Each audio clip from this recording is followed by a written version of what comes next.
La dernière fois de la semaine qu'on vous retrouve donc. Qu'est-ce qui vous a frappé dans l'actualité, Thomas? Ah bah voilà qui est mieux, c'est le cas de le dire, Jonas. Gifler ses enfants pourrait bientôt être illégal, ainsi que toute forme de châtiment corporel. Alors je sais que beaucoup de familles nous écoutent et se demandent alors comment faire désormais pour discipliner son enfant si la gifle, la fessée ou le bottin de téléphone devenaient illégaux. Heureusement, rassurez-vous, il reste la torture psychologique. Interdisez les desserts, confisquez les jeux vidéo, cuisinez des épinards. Et si vraiment rien de tout ça marche, forcez-les à écouter LFM. Je vous rappelle que c'est LFM qui paye votre salaire. Moi je fais pas ça pour l'argent, heureusement d'ailleurs. Mais revenons aux enfants giflés, on apprend aussi que les mères giflent davantage que les pères. C'est normal, elles passent plus de temps avec eux et puis surtout les pères ils peuvent bifler. Oh non, il y a des enfants qui écoutent cette chronique, Thomas. Oui pardon, alors pour les enfants la bifle, comment expliquer? Ça va, merci. C'est comme une gifle, ça va, mais avec un stylo bille. Oui. Donc la bifle ça peut laisser une petite trace, mais avec du savon c'est vite parti. On ne donne pas suffisamment de conseils beauté et santé dans cette émission, Jonas. Oui, abstenez-vous la prochaine fois. Quelque chose dans l'actualité mondiale. Oui, 20 personnes ont été blessées en train de forcer l'entrée d'un concert de Metallica au Paraguay. C'est le contraire du concert de Kyo où une vingtaine de personnes a été blessées en tentant de s'échapper de la salle en courant. Oui, au début je voulais faire cette blague sur Alain Morisot et les Sweet People, mais voilà. Tout le monde sait que les fans d'Alain Morisot ne peuvent plus courir depuis longtemps. Vous avez tenu longtemps avant de vous moquer d'Alain Morisot, bravo. Merci beaucoup. Et on va en Chine maintenant pour un accident de la route improbable. Un couple qui se rendait en vitesse à l'hôpital a été victime d'un accident de la route qui les a tués tous les deux. Mais miracle, la femme a accouché pendant l'accident et le bébé est sain et sauf.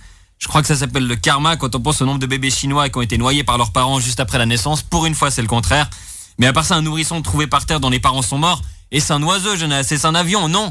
C'est Superman. Déjà que les gens étaient fâchés quand ils ont appris que le prochain Batman ce serait Ben Affleck. Attendez de voir leur réaction quand ils auront que le prochain Superman sera chinois. On reste dans le cinéma. C'était la chute. Oui, pardon. Pas de problème. On reste dans le cinéma, Thomas, avec une nouvelle d'Hollywood. Oui, grâce à la technologie et aux effets spéciaux, Paul Walker sera un des personnages principaux de Fast and Furious 7, et ce malgré sa mort en plein milieu du tournage. Ça vous donne une idée de ses prouesses d'acteur, hein, quand on peut remplacer son talent par un MacBook Pro avec iMovie. Bon, de toute façon, Paul Walker, pour résumer ce qu'il a apporté au monde du 7e art, c'est le fait que quand il est mort, ceux qui étaient en deuil, c'était pas les cinéphiles, c'était les amateurs de tuning. Moi, je connaissais les chanteurs qui sortent des albums après leur mort, comme Tupac et Elvis Presley, mais les acteurs qui continuent à tourner dans des films malgré leur décès, je savais pas que ça existait. Bon, je crois que ça existe quand même. Kristen Stewart, je crois qu'elle est morte dans le premier Twilight et après ils l'ont empaillée pour les 4 autres films et personne n'a vu la différence. Alors j'ai pris quelques exemples. Là on voit Kristen Stewart heureuse. Là on voit Kristen Stewart qui a gagné au loto. Là on voit Kristen Stewart juste après que Robert Pattinson l'ait demandé au mariage. Et là on voit Kristen Stewart qui vient d'avoir un orgasme. Je crois que les muscles du visage de Kristen Stewart, c'est comme les muscles du corps de Jonas Snyder, ils n'ont jamais servi. Bravo. Bien. Non, Madonna, elle doit être jalouse, hein, pour atteindre un visage aussi immobile, ça lui a coûté 10 millions en botox. Elle a autant d'expressions du visage que Daniel Brella a eu de partenaires sexuels, Jonas.